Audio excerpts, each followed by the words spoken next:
ओम देवी प्रपन्नाति हरे प्रसीद प्रसीद मातर् जगतोऽखिलस्य प्रसीद विश्वेश्वरि पाहि विश्वं त्वमेश्वरी देवी चराचरस्य शरणागत दीनार्थ परित्राण परायणे सर्वस्यार्ति हरे देवी नारायणी नमोस्तुते।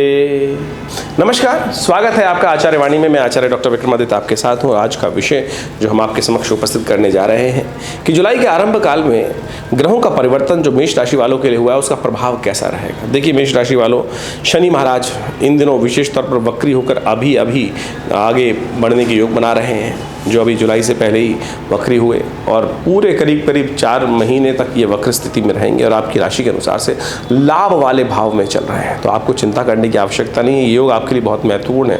हमने इसके लिए अलग से वीडियो बनाया था, लेकिन सिलसिलेवार तरीके से हर रोज़ जो परिवर्तन हो रहा है, यदि आप देखें, आपके धन भाव के स्वामी शुक्र है और वो लगातार अस्त चल रहे थे। बृहस्पति वहाँ स्वयं विराजमान है, लेकिन अब वो भी शुक्र भी उदय होने के योग बना रहे हैं, राशि परिवर्तन का योग बना रहे हैं। ये आपके लिए बहुत सुंदर है। आगे बढ़ने के सुंदर मार्ग प्रशस्त कर सकते हैं ग्रह जिस प्रकार से परिवर्तन की तरफ जा रहे हैं।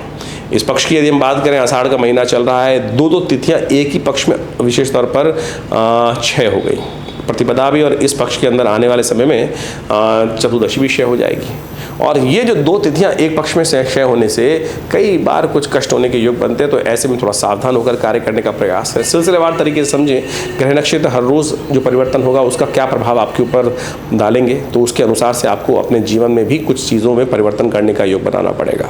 तो सबसे पहले बात कर लेते हैं 1 जुलाई की। तो 1 जुलाई के दिन सोमवार का अवसर है, दशमी तिथि है और ग्रह नक्षत्र आपके लिए अनुकूल बने हुए हैं, क्योंकि आपकी राशि में ही मंगल स्वग्रही होकर चंद्रमा के साथ विराजमान है। ये आपके लिए सुंदर आगे हिम्मत को बढ़ाते दिखाई दे रहे हैं, लाभ के मार्ग को प्रशस्त करते दिखाई दे रहे हैं। लेकिन बस थोड़ा सा स्वास्थ्य का ध्यान रखने की ज़रूरत है, क्योंकि बृहस्पति की दृष्टि लगातार आपके 6ठे भाव में बढ़ रही है, जो थोड़ा स्वास्थ्य का ध्यान करते हैं। गौ पूजन करना आपके लिए सबसे श्रेष्ठ रहेगा। ऐसे में भद्रा रहेगी सुबह 10:26 तक। तो नया कार्य आरंभ करना हो तो हिम्मत जो कर रही हो, मन कर रहा हो, तो बिल्कुल नए कार्य को पकड़ सकते हैं, लेकिन 10:26 का इंतजार करें उसके बाद ही, क्योंकि 10:26 तक भद्रा रहेगी। भद्रा के कार्य में नया कार्य आरंभ करने से कष्ट हो जाते हैं, विघ्न हो जाते हैं और फिर वो विघ्न समाप्त होने का नाम ही नहीं लेते। तो इस बात का ध्यान रखना चाहिए। हमने अपने चैनल के माध्यम से इस बात को विशेष तौर पर ध्यान रखा है। इन दिनों विशेष तौर पर इन जुलाई में बहुत सुंदर योग बनने वाले हैं। कई मंगल का जन्मदिवस आने वाला है, गुप्त नवरात्रि आने वाली है, और ये सुंदर मुहूर्त हैं जो आपकी मनोकामना सिद्धि के सुंदर रास्ते आपको दे सकते हैं। वो भी बताएंगे। पहले बात कर लेते हैं 2 तारीख की। 2 जुलाई को मंगलवार का अवसर, एकादशी तिथि योगिनी एकादशी का सुंदर रूप लेकर आई है। इस बार एकादशी आषाढ़ की एकादशी है और समस्त रूप से आपके मनोरथों को सिद्ध करने वाली है। इस संसार में किस प्रकार से कार्य करना है, कैसे सफलता देनी है, ये इस कथा का ही प्रताप है जिसको आपको समझना चाहिए। चंद्रमा आपकी राशि के अनुसार से बहुत सुंदर तरीके से बृहस्पति के साथ विराजमान होने जा रहे हैं और आने वाले 2-3 दिन के लिए धन लाभ के लिए ग्रह नक्षत्रों का योग बड़ा सुंदर होता दिखाई दे रहा है। इनकम को बढ़ोतरी का योग बनता दिखाई दे रहा है। तो आप यदि चाहें तो सीमा में कार्य करते हुए, अननेसेसरी के कॉन्फ्लिक्ट से बचते हुए आग में कूदने वाला काम मत कीजिएगा। यानी बहुत बैलेंस होकर चलने की आवश्यकता है। ग्रह लाभ की तरफ अवश्य दिखा रहे हैं, लेकिन ओवर एग्रेसिवनेस को त्यागने की आवश्यकता है। संतुलित होकर चलेंगे तो ये सब समय आपको लाभ अवश्य दे देगा। देखिए, सब कुछ भाग्य से निर्मित और भाग्य आपके अनुकूल दिखाई देता है। इस वक्त भगवान विष्णु की सुबह उपासना करें, उनको विशेष तौर पर पंचामृत से उनका स्नान करा कर चरणामृत ग्रहण करें, भगवान का आशीर्वाद मिलेगा। सर्वार्थ सिद्ध योग का निर्माण है आज। नए कार्य आरंभ करने के लिए शुद्ध दिन अच्छा दिखाई देता है, तो आपके लिए अच्छा अनुकूल समय दिखाई दे रहा है। 3 तारीख यदि हम बात करें तो बुधवार का अवसर, और इस दिन द्वादशी तिथि है, लेकिन द्वादशी तिथि के बाद त्रयोदशी का आगमन भी हो जाएगा, इसलिए सुंदर प्रदोष का योग बन गया है, बुद्ध प्रदोष। और आपकी राशि के अनुसार से देखें तो बुद्ध महाराज इस वक्त बहुत चीज़ों को ऑर्गेनाइज करने की तरफ जा रहे हैं। उदय हो चुके हैं बुद्ध कुछ दिन पहले, और अब बहुत सुंदर तरीके से आपके लिए विराजमान है बहुत अच्छी जगह पर। तो ऐसे में समय बड़ा अनुकूल दिखाई देता है। गज केसरी योग गोचर में निर्माण हो चुका है, तो ऐसे में बुद्ध को और थोड़ी शक्ति दे दें। जब चीज़ें रीऑर्गेनाइज बहुत सुंदर तरीके से आप कर लेंगे तो उसका लाभ प्राप्त होगा। बुद्ध को शक्ति देने के लिए सुबह सुबह भगवान विष्णु भगवान शंकर का दही से अभिषेक करें, प्रदोष काल में उनका अभिषेक करें, बिल्वपत्र उन्हें अर्पित करें। भगवान का शिव का आशीर्वाद मिलेगा तो 1 लोटे जल से ही वो प्रसन्न हो जाते हैं। लेकिन इस सुंदर योग में बुद्ध युक्त जो प्रदोष है, बुद्ध प्रदोष जो है, वो समस्त प्रकार के व्यावसायिक बुद्धि को भगवान की कृपा से सफलता की तरफ ले जाने के सुंदर योग बनाता है। 4 तारीख की बात करते हैं, बृहस्पतिवार का अवसर, त्रयोदशी तिथि है इस दिन थोड़ी देर के लिए, उसके बाद चतुर्दशी का आगमन होगा, लेकिन अगली सूर्योदय से पहले पहले ये तिथि समाप्त हो जाएगी, तो यानी चतुर्दशी हो गई क्षय, जिसका हमने कार्यक्रम के आरंभ में आपको बताया था कि 2 तिथियां इस पक्ष में क्षय हो गई हैं, यानी 13 दिन का पक्ष बन गया है, जो किसी प्रकार भी शुभ नहीं है। ये प्राकृतिक आपदाओं का योग देता है, विश्व में अशांति का योग देता है, प्रजा में विद्रोह का योग देता है, और इस वक्त जो भारत की स्थिति है और पूरे विश्व की स्थिति है, कई जगह युद्ध चल ही रहे हैं, तो ऐसे में कई प्रकार की प्राकृतिक आपदाओं से भी बचने का प्रयास करना चाहिए। मासिक शिवरात्रि है, भगवान शिव का सुबह सुबह ध्यान करें, वो आपके लिए अच्छा रहेगा। शिव का आशीर्वाद से समस्त प्रकार से कल्याण के योग बनेंगे, रक्षा के योग बनेंगे। नए कार्य आरंभ करने के लिए दिन उपयुक्त नहीं दिखाई देता, क्यों? क्योंकि उस दिन भद्रा है, सुबह 5:54 से लेकर शाम के 5:25 तक रहेगी, तो इस बात का ध्यान रखते हुए कार्य करना चाहिए। 5 तारीख का अवसर, शुक्रवार की तिथि, अमावस्या योग है, और इस दिन शुक्र भी उदय होने जा रहे हैं। ग्रह नक्षत्रों के दृष्टिकोण से ये एक बहुत सुंदर योग है। बुध परिवर्तन होकर आपके पराक्रम वाले भाव में उपस्थित हो चुके हैं, शुक्र के साथ सुंदर योग बना रहे हैं। अब शुक्र उदित होता शुक्र वहाँ विराजमान है, तो यानी पराक्रम में अद्भुत उदय होने का योग बन सकता है। शिव के आशीर्वाद से समस्त प्रकार से कल्याण के योग बनेंगे, तो ऐसा करें, अपने पितरों के निमित्त अमावस्या है, अवश्य तर्पण इत्यादि करें, ब्राह्मणों को भोजन कराएं, खीर का भोग लगाएं।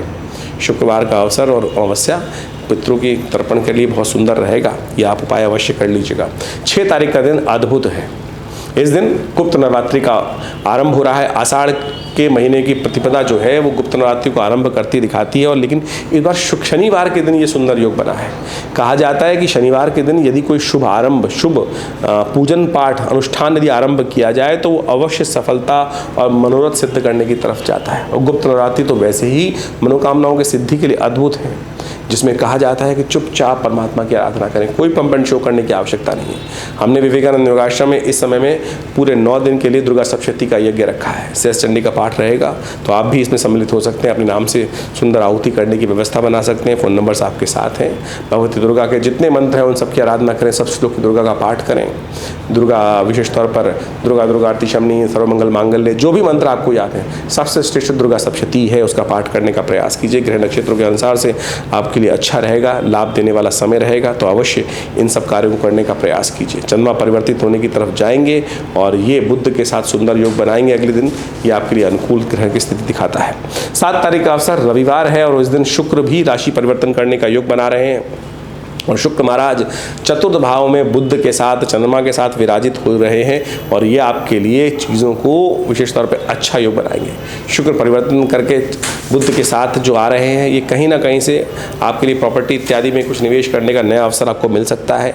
ऐसे में मंगल जो हैं वो विशेष तौर पर कृतिका नक्षत्र में प्रवेश कर रहे हैं। ये सूर्य का नक्षत्र है, ये थोड़ी सी एग्रेसिवनेस बढ़ा देंगे, थोड़ी सी उत्तेजना बढ़ा देंगे। उत्तेजना को बैलेंस कीजिएगा। देखिए, ग्रह नक्षत्र आपकी राशि के अनुसार समझें तो इस वक्त बहुत सुंदर स्थितियां बने, लेकिन ऐसे में उत्तेजना जो है वो सब चीज़ों को कष्ट में डाल सकती है, तो उत्तेजना रहित होकर काम करें। और ऐसे में माँ भगवती ब्रह्मचारिणी, दूसरा नक्षत्र जो विशेष तौर पर गुप्त नवरात्रि का दूसरा दिवस है, माँ ब्रह्मचारिणी की आराधना करने का सुंदर अवसर है। तो माँ ब्रह्मचारिणी देवी की ध्यान करते हुए आज आप क्या करें, या देवी सर्वभूतेषु भ्रांति रूपेण संस्थिता नमस्तस्यै नमस्तस्यै नमस्तस्यै नमो नमः, इस मंत्र का जप करें, उनका पूजन करें। आश्रम पे तो यज्ञ चल ही रहा है, उसमें भी सम्मिलित हो सकते हैं और अच्छा रहेगा। 8 तारीख का यज्ञ, जो 8 तारीख का दिवस है, वो सोमवार का अवसर है, तृतीया तिथि है, और चंद्र घंटा की आराधना करने का अवसर है। ग्रह नक्षत्र आपकी राशि के अनुसार से ओवरऑल अनुकूल बने ही हुए हैं। ऐसे में चंद्र घंटा भगवती का आराधना करते हुए उन्हें सिंदूर, श्रृंगार की सामग्री, दर्पण इत्यादि अर्पित करने से मनोकामना और कष्ट से दूर होने के योग बन सकते हैं।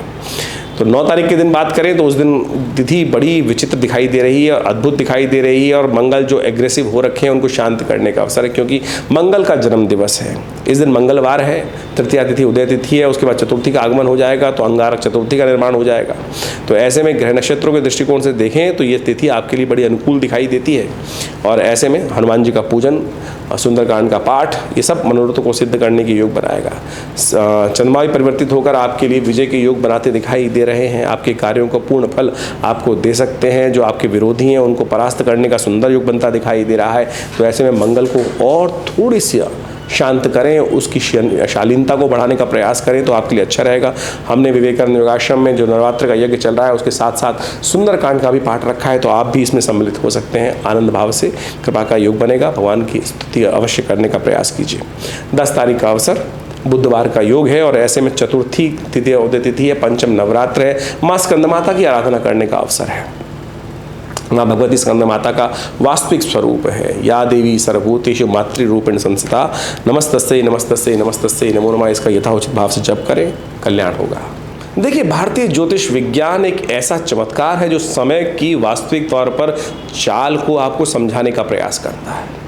और दैनिक गणित को देखकर, ज्योतिष के योगायोग को देखकर हम आपके समक्ष उन समस्त गणनाओं के माध्यम से आपके भविष्य फल को बताने का प्रयास करते हैं, जानने का प्रयास करते हैं कि इन ग्रहों का योगायोग क्या कुछ हमारे जीवन में राशि के अनुसार से प्रवृत्ति बनाने का योग बना सकता है। किस प्रकार से कहाँ ग्रहों का उदय, कहाँ ग्रहों का अस्त, कहाँ ग्रहों का मार्गीपन, कहाँ ग्रहों का वक्र स्थिति जो है, जो भी ग्रहों का योगायोग विभिन्न युक्तियों के साथ बन रहा है, उसका प्रभाव जीवन पे क्या पड़ेगा। गोचर के दृष्टिकोण से ये परिवर्तन जो होता है वो हर व्यक्ति पे प्रभाव डालता है, लेकिन उसका प्रभाव उस प्रकार से होता है कि जैसा उसकी मूल जन्म पत्री में जन्म के समय जो जलग्न इत्यादि है उसके प्रभाव से उस गोचर के मिश्रित प्रभाव को समझकर उसको हर व्यक्ति के जीवन में उसको समझने का प्रयास करना चाहिए। देखिए, ऐसा नहीं है, बहुत सारे लोगों के मन में भ्रांति हो सकती है और ये भ्रांति स्वाभाविक है कि 12 राशियों के अनुसार से पूरे विश्व को कैसे विभाजित कर दिया। अब ये समझें कि जिस प्रकार से 12 राशियों को एक मूल रूप से, लेकिन हर व्यक्ति उन प्रवृत्ति के रूप से हम समझने का व्यक्ति बना सकते हैं, व्यवस्था बना सकते हैं। तो आप समझें कि मूल जन्मपत्री सबसे विशेष है, लेकिन फिर भी राशि के अनुसार से गोचर का प्रभाव बहुत महत्वपूर्ण होता है। अगर मूल जन्मपत्री के साथ जन्मपत्री के विषय को समझते हुए, व्यक्ति के प्रवृत्ति को समझते हुए, व्यक्ति के ग्रह योग जो भी उसकी कुंडली में बैठे हैं, चाहे राजयोग हैं, चाहे वो विभिन्न प्रकार के शुभ अशुभ योग हैं, उसको भी समझकर यदि जातक को समझाने का प्रयास किया जाए, उसके जीवन को देखा जाए, तो बहुत महत्वपूर्ण ज्योतिष परिवर्तन का प्रतीक बना सकता है और लाभ की स्थिति उत्पन्न कर सकता है। फिर भी गोचर का दृष्टिकोण से हम राशि के अनुसार से जो प्रभाव आपको बता रहे हैं वो भी बहुत महत्वपूर्ण है और अपना प्रभाव दिखाता है। और हमने प्रत्यक्ष रूप से देखा है कि हजारों लोगों को जीवन में इससे लाभ भी होता है। तो आप किसी विचित्र विडंबना में ना फंसें, लोगों के कहने में ना आए। ज्योतिष प्रत्यक्ष है, लाखों वर्षों से भारतीय संस्कृति और विभिन्न मानव संस्कृति ने इसका लाभ उठाया है। विभिन्न शोध भारतीय संस्कृति का चमत्कार है जो समय को पहचानने में, समय को के अनुसार से व्यक्ति को कार्य करने की तरफ प्रेरित कर सकता है, सही समय का चुनाव कर सकता है। और जो व्यक्ति बुद्धिमानी के द्वारा सही वक्त का चुनाव कर लेते हैं, सही वक्त को समझ लेते हैं, उनके वारे न्यारे हो जाते हैं और जीवन में शुभ लाभ के योग बन जाते हैं, कल्याण के योग बन जाते हैं। आज व्यक्ति मॉडर्न वैज्ञानिकता की तरफ चल रहा है और उसको भी भविष्य जानने के लिए आधुनिक चीज़ों का उपयोग करता है। आप गूगल का उपयोग करते हैं, क्या आपको बताता है कि रास्ता आगे कहाँ जाम है, कहाँ नहीं जाम है, लेकिन फिर भी आप पहुँचते हैं तो कई बार वो गूगल भी गलत हो जाता है। तो कहीं ना कहीं उसने साइंटिफिक पैरामीटर्स पे काम किया, एनालिसिस किया डाटा को, लेकिन फिर भी उसकी गणनाएं भी गलत हो जाती हैं।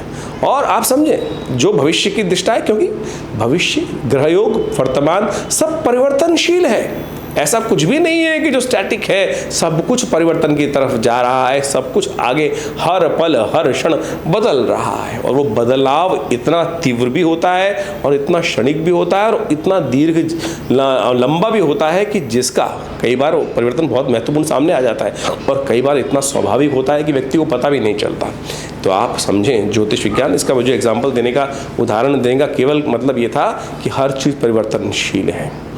पूरे विश्व में भविष्य को जानने का, आगे वाली स्थिति को जानने की लालसा हमेशा रही है और ज्योतिष विज्ञान उस पर 100% सही बैठता है। मेरी गणनाएं, किसी ज्योतिषी की गणनाएं गलत हो सकती हैं, लेकिन ज्योतिष विज्ञान की गणना गलत नहीं हो सकती। और हमने अपने इस आश्रम के माध्यम से, अपने गुरुजन के माध्यम से सहयोग लेते हुए इस विज्ञान को अच्छे से समझने का प्रयास किया। और मैं तो अभी अपने आप को छात्र ही मानता हूँ। मैं तो अपने सही हर रोज़ कुछ नया सीखने का प्रयास करता हूँ, कुछ बताता हूँ, कुछ अनुभव करता हूँ और उसमें जब एनालिसिस आता है तो उसमें कुछ अगर त्रुटि रहती है तो उसको नित्य प्रति परिवर्तन की तरफ जाने का प्रयास करता हूँ और समझता हूँ, सीखता हूँ। और ये जब तक प्रवृत्ति व्यक्ति के अंदर नहीं रहेगी तब तक वो उस शास्त्र को नित्य प्रति चेंज की तरफ नहीं ले जाएगा, तब तक उसका विकास संभव नहीं है। ज्योतिष विज्ञान का विकास भी इस प्रकार से हर व्यक्ति के अनुसार से हमें समझने की आवश्यकता पड़ती है। बहुत सारी जन्मपत्रियाँ देखते हैं, हैं हर रोज़ और उनके अनुसार से उन सिद्धांतों को देखते हैं, लेकिन चमत्कार है, बिल्कुल है। बहुत सारे लोगों के जीवन में हमने इस परिवर्तन से ज्योतिष विज्ञान के माध्यम से लाभ उठाते देखा है। अरबों लाखों लोगों ने इस विज्ञान का लाभ पता नहीं कितनी सदियों से लिया है। तो आप भी इसके साथ जुड़े, समझें, और आपके जो मन में प्रश्न चल रहे हो आप हमें व्हाट्सएप के माध्यम से भेज सकते हैं। हम प्रयास करेंगे आपके प्रश्नों को समाधान देने का प्रयास करें। लेकिन बहुत सारे लोग हमारे साथ इस कार्यक्रम में जुड़े होते हैं, लाखों लोगों के प्रश्न आते हैं और आप भी देखते होंगे चैनल्स पर लगातार जो कमेंट बॉक्स है उनके एक साथ कमेंट आ रहे होते हैं। तो हमने उसकी व्यवस्था बनाई है कि आप आश्रम पे संपर्क साध कर और विवेकानंद योगाश्रम से जुड़ सकते हैं, अपने निजी संपर्क को भी साध सकते हैं और यहाँ होने वाली विभिन्न गतिविधियों के साथ भी जुड़ सकते हैं। हमारे इस आश्रम में हर समय कुछ ना कुछ नई गतिविधि चलती रहती हैं, बहुत सारे व्यवस्थाएं चलती रहती हैं। नित्य प्रति 8 घंटे यज्ञ, माँ भगवती दुर्गा का यज्ञ, विभिन्न ग्रहों का यज्ञ, विभिन्न मंत्रों का यज्ञ, विभिन्न विशेष तौर पर मंत्रों का यज्ञ, जो वैदिक मंत्र हैं, महामृत्युंजय इत्यादि मंत्रों का यज्ञ समय समय पर चलता रहता है और उस सब का निमंत्रण हम आपको देते भी रहते हैं। अभी इसी समय में गुप्त नवरात्रि का सुंदर योग बन रहा है और ये गुप्त नवरात्रियाँ बहुत विशेष हैं, मनोकामना सिद्धि के लिए अद्भुत हैं। और हमारे आश्रम पे तो माँ भगवती दुर्गा का जो चमत्कारिक शिव विग्रह अनादिकाल से सुंदर रूप से चमत्कारिक शिव विग्रह जो यहाँ उपस्थित है वो तो अद्भुत है, चमत्कार से परिपूर्ण है। लाखों लोगों ने उनके दर्शन कर कर अपनी मनोकामना सिद्ध करी हैं। आप भी उनके सानिध्य में बैठकर इन नवरात्रों के अवसर पर, गुप्त नवरात्रियों के अवसर पर गुप्त मनोकामनाएं पूर्ण करने के लिए चुपचाप उनके सानिध्य प्राप्त करें, उस यज्ञ में भाग लें। देखिएगा परिवर्तन का सुंदर योग बनेगा। यज्ञ में भाग लेने के लिए आप आश्रम की गतिविधि के साथ जुड़ सकते हैं और लाभ ले सकते हैं।